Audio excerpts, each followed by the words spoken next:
which league do you feel has the best CBA? For both, well, yeah, for both players and owners, like mutually. I Um, would say, yeah, no, I mean, I would just say like my gut for this, because I was looking into my notes when you when you gave me the questions. It really seems like it's the NBA, right? Where you have, I think, the highest salary per player. yeah, The revenue share model isn't bad on the owner side either. Um, this is compared to MLB, which like does not really have a salary cap and has like a lot of problems when it comes to owners underinvesting. yeah. So I would say that it's probably going to be the NBA. I think we should talk about this question after we go through everything because I think there's a lot of stuff behind the scenes here. Like we can take a lot of approaches to this Well, answer. But yeah, well, the good thing is, I'm glad you said the NBA because my second question was an Adam Silver question, yeah, and I it's think, and after what Adam Silver said today, I like that I sent you this question. I really want to hear how you feel about this. yeah, So, with you, do you feel as if Adam Silver, direction of the NBA is best for the product of basketball? so let's talk about that question that he got in the first place, where I think someone had asked him about the NBA being on all these different platforms, and he talks.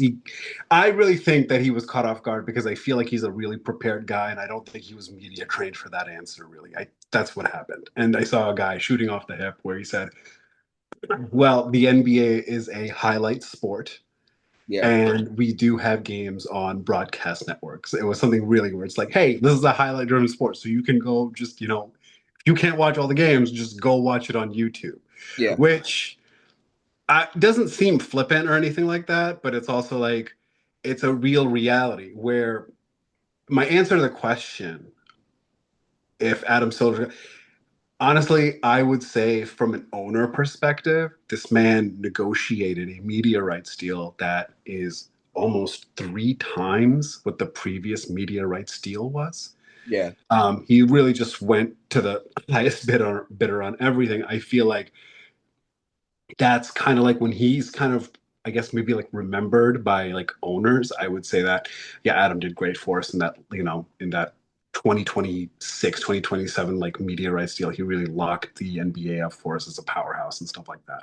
Yeah. I feel like when it comes to what a fan would say, I feel like the way the rules have gone, the way the game is sort of changed, I would feel like you would say, hey, you know what? I really miss David Stern's NBA, where you just remember like the culture was like really hard hitting. And while he wasn't the most liked guy, he had like a lot of power in what he could do. Whereas Adam Silver seems to be this guy who's basically like kowtowing to owners all the time. That's what it seems like, of course, because the NBA has become such a corporatized business, really. Yeah. So the answer to that is like, if I'm a fan, no. If I'm an owner, yeah, 100%. He's been great for us. But the league hasn't seen so much money. See, but that's why I have you on there because I am the fan that is Yeah, yeah, I'm pissed off at the product. yeah. You know, and it's going to be interesting to see them have all these games televised in a league where your superstars don't play, No, so that's going to be very interesting to see.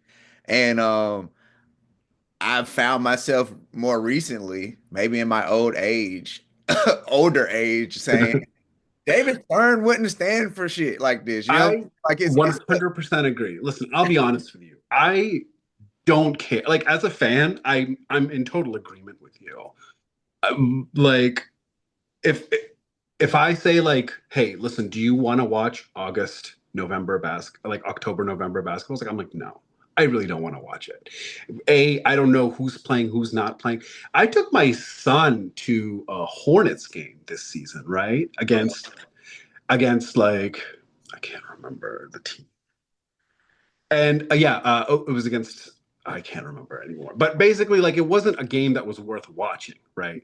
I feel like the competitive levels died down. I feel like this load management issue or whatever is just like that's a load of BS. I really just feel like it's a situation where it's like, hey, you know what?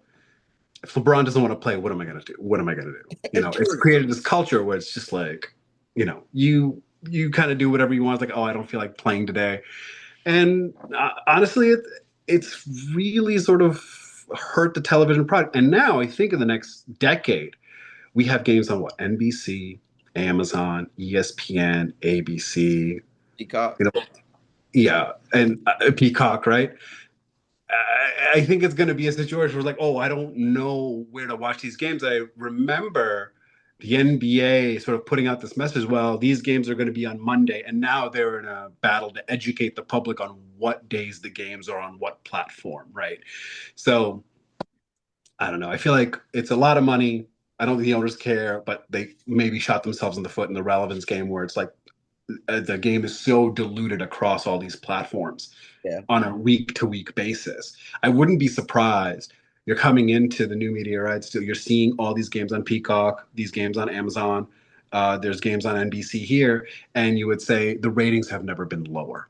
We would probably hear that conversation. We always hear that conversation anyway, every year with the NBA anyway. But I Yeah. feel like you would get that now specifically because the product where it is the distribution so diluted. I will say this, and hold on, I'm gonna find this page because I like to shout out people when they Yeah. um Damon Allen, Mhm. Adam, a guy I follow on Instagram. He does sport content. Mhm. He said something about all the games being spread out, and he kind of made me stop being old man, get off my lawn because these are all the same places that you watch football. Right. So if you have it for the NFL season, I guess just keep it through the NBA season at this point. Like just you got a year-long subscription to Peacock now. Right.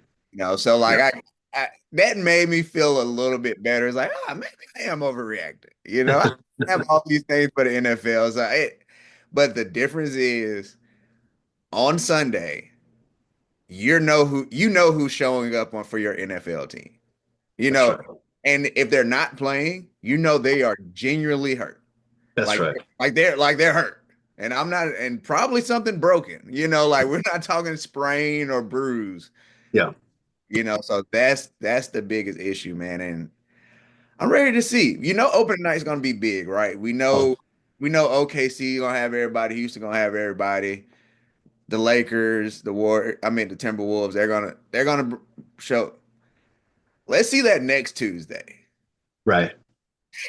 When, Yeah. when Steph Curry and Jimmy Butler are in like that's game two of three out of four. Yeah. That's the first night of the back to back. So they're like, Yeah.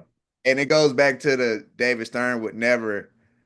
Now they have like what is it? I think now if you're over 35, you can sit out a back to back and not be penalized. Oh, that's right. So like they put in incentive to Yeah. like load manage.